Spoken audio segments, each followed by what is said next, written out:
Welcome to Nisha classes at UK.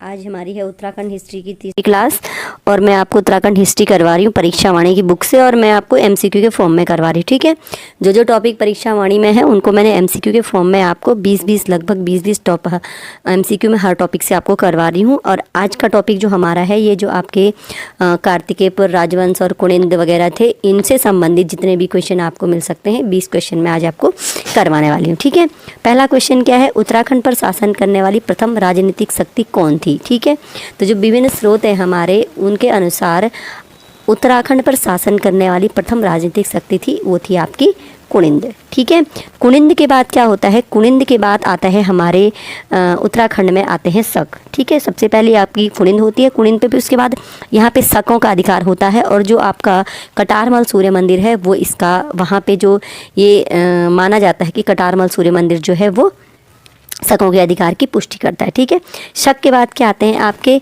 यहाँ पर आते हैं कुषाण। ठीक है, तो कुनिंद, कुनिंद के बाद शक और शक के बाद यहाँ पे कुषाण, कुषाण के बाद कुछ और आते हैं यहाँ पे जैसे गोविषाण वगैरह हैं। ठीक है, कुनिंद के साथ साथ चलते रहते हैं, लेकिन कुनिंद के बाद शक, शक के बाद कुषाण और ये कत्यूरी तो बात का है। ठीक है, कत्यूरी आपका जब हर्षवर्धन यहाँ पे राज करता है लास्ट में तो उसके बाद आते हैं आपके कत्यूरी, लेकिन सबसे पहले है कुनिंद, कुनिंद के बाद शक और शक के बाद कुषाण, कुषाण के बाद अन्य भी यहाँ पे राज करते हैं। फिर हर्षवर्धन जो मेन है उसमें हर्षवर्धन आता है और हर्षवर्धन के बाद तब कत्यूरी आते हैं। तो ये आपने जितना सुना आप इसको ध्यान रख लीजिएगा।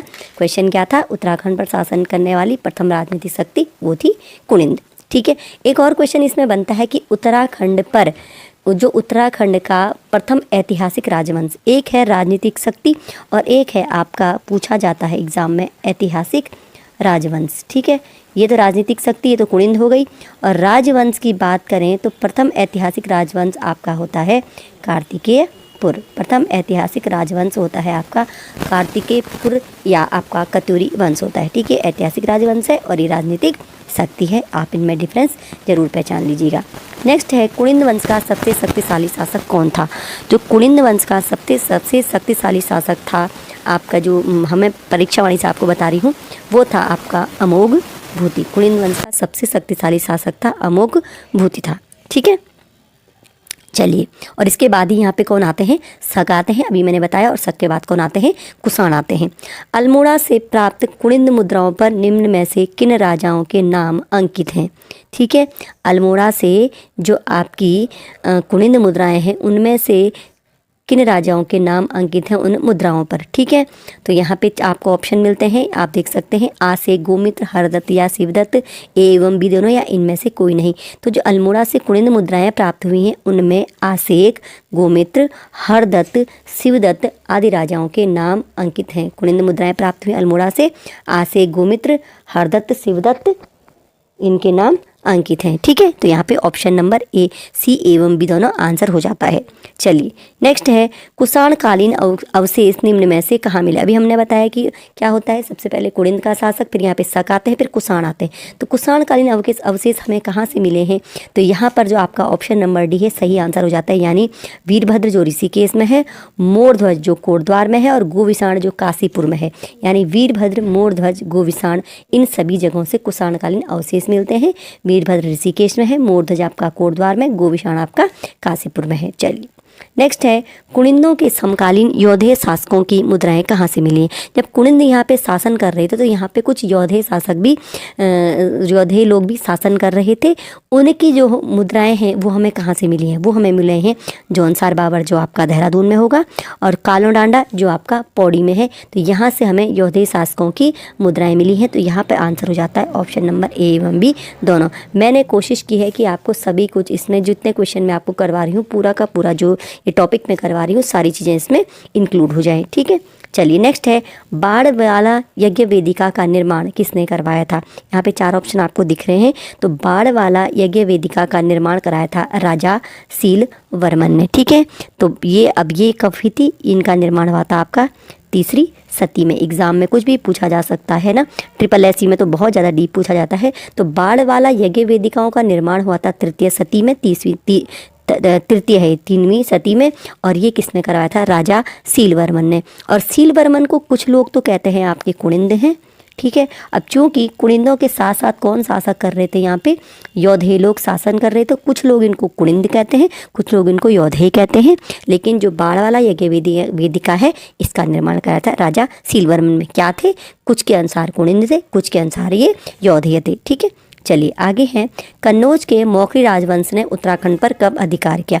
अगर यहाँ पे मौखरी राजवंश के स्थान पर आपका हर्षवर्धन भी आ जाता है। ठीक है, मौखरी राजवंश में कौन था राजा उस समय? हर्षवर्धन। या अगर हर्षवर्धन आए या मौखरी राजवंश आए तो उत्तराखंड पर अधिकार ये कब करते हैं? तो यहाँ पे 4 ऑप्शन आपको मिलते हैं। जो सही आंसर होता है 6वीं सदी के उत्तरार्ध में। ठीक है, यानी 6वीं सदी जब खत्म होने वाली होती है तो यहाँ पर मौखरी राजवंश अपना अधिकार कर लेता है, जब कौन था? हर्षवर्धन राजा था। ठीक है, और जो बाणभट्ट का हर्षचरित है उसमें यहाँ की इस चीज़ की पुष्टि होती है कि उस समय हर्षवर्धन के शासनकाल में कुछ लोग यहाँ पे उत्तराखंड आए थे।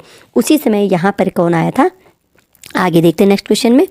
चीनी यात्री हुएनसांग ने हरिद्वार का क्षेत्रफल कितना बताया था? इतना तो सभी को जानकारी होगी। जो चीनी यात्री आपका हुएनसांग है, हर्षवर्धन के शासनकाल में भारत आया था। ठीक है, और उसी समय ये उत्तराखंड में भी आया था। तो हुएनसांग ने हरिद्वार का क्षेत्रफल बताया था। यहाँ पे 4 ऑप्शन आपको मिलते हैं। तो सही आंसर हो जाता है 20 ली। और ये लीटर नहीं है, ये कोई चीनी मेजरमेंट है, चीनी माप है। तो इसने बताया था हरिद्वार जो है आपका भागीरथी नदी के किनारे है और उसका क्षेत्रफल कितना है? 20 ली है। ठीक है, और ये जो आपके बौद्ध धर्म ग्रंथों में जो ये आपका हिमालयी क्षेत्र जहाँ पे आया था उसको क्या कहा गया? पोली ही मो पुलो, पोली ही मो पुलो। और इसे क्या कहा गया? इसे आपका ब्रह्मपुर भी कहा गया। ठीक है, इसका नाम क्या लिखा गया? जो पोली हिमोपुलो है, जिस हिमालयी क्षेत्र में ये आया था, इसे क्या कहा गया? ब्रह्मपुर भी कहा गया। ठीक है, तो हुएनसांग आया था, हुएनसांग ने जो जिस क्षेत्र में आया था उसे क्या कहा गया? पोली हिमोपुलो। और उसका नाम क्या है? आपका ब्रह्मपुर, जो हमारा आपका उत्तराखंड है। चलिए नेक्स्ट है, पौरव वंश के प्रमुख शासक कौन थे? ठीक है, अब यहाँ पर पौरवों ने भी शासन किया 6वीं शताब्दी में। ठीक है, ये हर्षवर्धन आते हैं। हर्षवर्धन की मृत्यु के बाद यहाँ पर छोटे छोटे राज्य होते हैं जिनका वैसे उल्लेख नहीं है प्रॉपर, लेकिन जो पौरवों के शासन भी यहाँ पर हुए। तो पौरवों के प्रमुख शासक कौन थे? पौरवों के प्रमुख शासक यहाँ पे थे, आपके जो पुस्तक में मेंशन है वो है आपका विष्णुवर्मन प्रथम, वृषवर्मन, अग्निवर्मन, द्युतिवर्मन। तो यहाँ पर ऑप्शन आपका उपयुक्त सभी हो जाता है। एक और राजा आता है विष्णुवर्मन द्वितीय। तो यहाँ पर 4-5 राजाओं के नाम है पौरव वंश के। विष्णुवर्मन प्रथम, वृषवर्मन, अग्निवर्मन, द्युतिवर्मन और यहाँ पे आपका विष्णुवर्मन द्वितीय। तो यहाँ पे ऑप्शन नंबर डी इसका सही आंसर हो जाता है। नेक्स्ट है प्रारंभ में कार्तिकेयपुर राजवंश की राजधानी। अब यहाँ पे आ जाता है आपका, जब हर्ष की मृत्यु हो जाती है, छोटे छोटे राजकाज सब समाप्त हो जाते हैं, राजवंश जितने आते हैं ये पौरव वगैरह, उसके बाद आता है आपका कार्तिकेयपुर राजवंश, या इसको क्या लिखा जाता है? ये कत्यूरी राजवंश भी आपका होता है। ठीक है, ठीक। अब ये इनकी जो स्थापना होती है, आप ध्यान रख लीजिएगा, ये 700 ईसा में होती है। 700 ईस्वी में कार्तिकेयपुर राजवंश की स्थापना होती है। ठीक है, जो शुरू में जो प्रारंभ में कार्तिकेयपुर राजवंश की जो राजधानी रहती है वो होती है आपके कार्तिकेयपुर। और एक कार्तिकेयपुर कहाँ पे? आपका जोशीमठ के पास में। ठीक है, तो जोशीमठ के कार्तिकेयपुर में इनकी राजधानी होती है कतूरियों की। सबसे पहले कार्तिकेयपुर या जोशीमठ या कार्तिकेयपुर या कत्यूरी राजवंश की पहली राजधानी कौन से स्थान पे होती है? कार्तिकेयपुर। कार्तिकेयपुर कहाँ पे पड़ेगा? आपका जोशीमठ में। उसके बाद इनकी जो राजधानी होती है वो इनकी राजधानी होती है अल्मोड़ा के कत्यूर घाटी में। ठीक है, बाद में इनकी जो राजधानी होती है वो होती है अल्मोड़ा के कत्यूर घाटी में। और जब पहले तो ये कार्तिकेयपुर में इनकी राजधानी थी तो ये कार्तिकेयपुर राजवंश कहलाता था। बाद में इनकी राजधानी बनाई गई अल्मोड़ा के कत्यूर घाटी के बैजनाथ नामक स्थान पर। ठीक है, पूछ लिया जाता है एग्जाम में, अल्मोड़ा के कत्यूर घाटी के कार्तिकेयपुर से राजधानी कहाँ हुई इनकी? अल्मोड़ा के कत्यूर घाटी में। कौन सा स्थान पे? बैजनाथ नामक स्थान। बैजनाथ में कत्यूर घाटी में जब इनकी राजधानी होती है उसके बाद ये कहलाते हैं आपके कत्यूरी। और इसीलिए कार्तिकेयपुर राजवंश को कत्यूरी राजवंश भी कहा जाता है। ठीक है, तो एग्जाम में अगर पूछ लिया जाए कि कार्तिकेयपुर राजवंश को कत्यूरी क्यों कहा जाता है? तो क्योंकि उन्होंने बाद में अपनी राजधानी कहाँ बनाई थी? अल्मोड़ा के कत्यूर घाटी में, और इसलिए कहलाए कत्यूर घाटी में कहाँ पे? बैजनाथ नामक स्थान पर। ठीक है, चलिए नेक्स्ट है, बागेश्वर लेख के अनुसार कार्तिकेयपुर राजवंश का प्रथम राजा कौन था? कार्तिकेयपुर राजवंश का प्रथम राजा कौन था? ठीक है, तो कार्तिकेयपुर राजवंश का प्रथम राजा किसके अनुसार? बागेश्वर लेख के अनुसार। जो इस राजवंश में भी प्रथम परिवार था, इस राजवंश में भी कुछ अलग अलग वंश हुए हैं, तो सबसे पहला वंश जो था उसका प्रथम राजा कौन था? यहाँ पे आपका बसंत देव था। ठीक है, कौन था? बसंत देव था। चलिए नेक्स्ट है, राज तरंगिणी पुस्तक में किस कश्मीरी राजा द्वारा गढ़वाल क्षेत्र को जीतने का उल्लेख है? ठीक है, तो कल्हड़ की पुस्तक आपको जानकारी होगी, राज तरंगिणी है, और राज तरंगिणी में जो कश्मीरी राजा जिसने गढ़वाल क्षेत्र को जीता था, तो ये है आपका राजा ललितादित्य मुक्तापीड़। और ये ललितादित्य मुक्तापीड़ जो है ना, इन्होंने गढ़वाल क्षेत्र को कब जीता था? किसको जीता था? गढ़वाल क्षेत्र को कब जीता था? उसमें यहाँ पर राजा कौन था? आपका खरपर देव। ठीक है, खरपर देव था राजा। ठीक है, खरपर देव जब ललितादित्य मुक्तापीड़ यहाँ पर गढ़वाल क्षेत्र को जीता है, इस समय खरपर देव क्या करता है? कार्तिकेयपुर में नए वंश की स्थापना करता है। हो सकता है एग्जाम में क्वेश्चन पूछ लिया जाए। जागेश्वर में विमानों का निर्माण किसने करवाया था? अब जब ये आपका खरपरदेव वंश का जो राजा खरपरदेव होता है, उसके बाद एक उसका पोता आता है त्रिभुवन राज। त्रिभुवन राज के बाद फिर क्या आता है? यहाँ पर खरपरदेव वंश के स्थान पर एक और वंश आता है आपका निम्बर वंश। और जो निम्बर वंश में जो राजा थे, निम्बर थे जो, उन्होंने ही क्या कराया था? जागेश्वर में विमानों का निर्माण करवाया था। तो जागेश्वर में विमानों का निर्माण किसने कराया था? आपके निम्बर ने करवाया था। जो निम्बर थे, अब पूछ लिया जाता है एग्जाम में, क्या थे ये? शैव मतावलंबी थे। निम्बर कौन थे? निम्बर कैसे थे? शैव मत वाले थे। और इसी समय यहाँ पे आपका जो ना धर्मपाल, जो राजा धर्मपाल था ना, बंगाल का राजा धर्मपाल, जिसने शायद विक्रमशिला विश्वविद्यालय की स्थापना की, तो धर्मपाल निम्बर वंश के साथ साथ यहाँ पे धर्मपाल क्या करता है? आक्रमण करता है। ठीक है, तो ये भी ध्यान रखिएगा कि धर्मपाल कब आता है? जब निम्बर यहाँ पे क्या होता है? राजा। उसके बाद क्या होता है? निम्बर वंश की स्थापना होती है। ललितादित्य मुक्तापीड़ जब आता है, उसके बाद तो खरपरदेव वंश की स्थापना होती है, और जब धर्मपाल आक्रमण करता है उसके बाद यहाँ पे निम्बर वंश की स्थापना होती है। और निम्बर क्या करते हैं? धर्मपाल तो आता है, आक्रमण करता है, लेकिन निम्बर क्या करते हैं? आपके पालों से संधि करते हैं। निम्बर की संधि होती है आपकी पालों के साथ। निम्बर थे शैव मतावलंबी, और निम्बरों ने क्या करा? जागेश्वर में विमानों का निर्माण करवाया था। ये बजाय आपको पूरी हिस्ट्री ऐसे थोड़ा पढ़ाने के, मैं आपको एमसीक्यू के फॉर्म में एक्स्ट्रा डिटेल भी दे रही हूँ। इन चीज़ों को ज़रूर याद रख लीजिएगा। अगर कल आपका एग्ज़ाम होता है तो आपको ये चीज़ें एक ही जगह पे 10 मिनट के अंदर, 15 मिनट के अंदर करने को मिल रही हैं, तो आप ज़रूर इसको एक बार ज़रूर पढ़िएगा। कार्तिकेयपुर राजवंश का पहला शासक जिसने पूरे उत्तराखंड को एक सूत्र में बांधा था, तो यहाँ पे 4 ऑप्शन आपको मिलते हैं। तो कार्तिकेयपुर राजवंश का पहला शासक जिसने पूरे उत्तराखंड को एक सूत्र में बांधा था, वो होता है आपका इष्टगण देव। ये है आपका इष्टगण देव। और ये किसका पुत्र था? आपका ये निम्बर, जो भी मैंने बताया, तो निम्बर का पुत्र होता है इष्टगण देव। और उसने क्या करा था? सबसे पहला राजवंश था जिसने पूरे उत्तराखंड को एक सूत्र में बांधा था। चलिए इसके बाद नेक्स्ट क्वेश्चन क्या है? इष्टगण देव ने नव दुर्गा महिषमर्दिनी, लकुलिश तथा नटराज के मंदिर का निर्माण कहाँ करवाया था? तो 4 ऑप्शन आपको दिख रहे होंगे।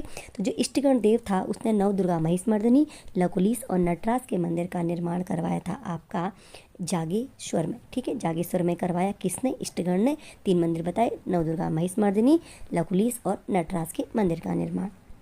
कार्तिकेयपुर राजवंश के शासकों की राजभाषा क्या थी? यहाँ पे आपको दिख रहा होगा। इसका जो आंसर है वो है ऑप्शन नंबर डी, यानी संस्कृत थी। कार्तिकेयपुर राजवंश के शासकों की राजभाषा, ध्यान रखिएगा, राजभाषा संस्कृत थी। और वहाँ पे जो आपकी लोक भाषा थी यहाँ पे पाली। ये क्वेश्चन अभी हाल ही में एग्ज़ाम में पूछा गया है आपके लोक सेवा आयोग के, मुझे लगता है ये अभी अपर पीसीएस के एग्ज़ाम में पूछा गया। तो कार्तिकेयपुर राजवंश के शासकों की भाषा थी, राजभाषा थी संस्कृत, और लोक भाषा पाली थी। दोनों चीज़ें आप जरूर याद कर लीजिएगा। नेक्स्ट है, आदिगुरु शंकराचार्य का उत्तराखंड में आगमन किस राजवंश के समय में हुआ? सभी जानते हैं आदिगुरु शंकराचार्य उत्तराखंड में आते हैं और बद्रीनाथ केदारनाथ मंदिरों का पुनरुद्धार करवाते हैं और ज्योतिर्मठ की स्थापना करवाते हैं आपके आदिगुरु शंकराचार्य। लेकिन ये उत्तराखंड में आए कब? तो जो आपके आदिगुरु शंकराचार्य थे उत्तराखंड में आए, कार्तिकेयपुर राजवंश के समय में आते हैं उत्तराखंड में, ठीक है। और यहाँ पे हिंदू धर्म की पुनर्स्थापना में बहुत सहयोग करते हैं। उसके बाद क्या होता है, आदिगुरु शंकराचार्य केदारनाथ में अपना शरीर त्याग देते हैं। लेकिन कब त्याग करते हैं, यहाँ पे 4 आंसर आपको दिखते हैं। इन सभी ऑप्शनों में सही आंसर जो है आपका 820 ईस्वी में क्या होता है, जो आपके आदिगुरु शंकराचार्य होते हैं केदारनाथ में अपने शरीर का त्याग कर देते हैं। नेक्स्ट है, कार्तिकेयपुर राजवंश का इतिहास निम्नलिखित में से किन स्थानों पर प्राप्त ताम्रलेखों से प्राप्त होता है। कुछ स्थानों पर हमें ताम्रलेख प्राप्त होते हैं और वहीं से हमें कार्तिकेयपुर राजवंश के इतिहास का पता चलता है, ठीक है। तो यहाँ पे बागेश्वर, कंडारा, पांडुकेश्वर या उपयुक्त सभी। तो बागेश्वर, कंडारा, पांडुकेश्वर यानी उपयुक्त सभी। और एक और स्थान आपका आएगा आपका यहाँ पे बैजनाथ, ठीक है। बागेश्वर, कंडारा, पांडुकेश्वर और बैजनाथ, इन 4 जगहों से हमें कार्तिकेयपुर राजवंश के इतिहास का पता चलता है, जब यहाँ से हमें ताम्रलेख मिलते हैं। और लास्ट क्वेश्चन आज का क्या है, बागेश्वर, कंडारा, पांडुकेश्वर एवं बैजनाथ स्थलों से हमें ताम्रलेख प्राप्त हुए हैं, इनकी लिपि कौन सी है। ये भी एग्जाम में बहुत बार पूछा गया क्वेश्चन है। तो यहाँ पर 4 स्थान है, यहाँ पे पूछे जाते हैं एग्जाम में, कौन सा स्थान नहीं है, कौन सा क्या है। तो यहाँ पे जो कार्तिकेयपुर राजवंश के जो हमें ताम्रलेख प्राप्त हुए हैं, तो उनकी जो लिपि है वो है आपकी कुटिला लिपि है। तो 20 क्वेश्चन मैंने आपको आज कार्तिकेय राजवंश और कुनिंद वंश से करवाए थे, इनको एक बार जरूर देख लीजिएगा। नेक्स्ट हम कराएंगे आपको चंद वंश और परमार वंश, इसी तरह MCQ के फॉर्म में। चलिए मिलते हैं आपसे नेक्स्ट क्लास में।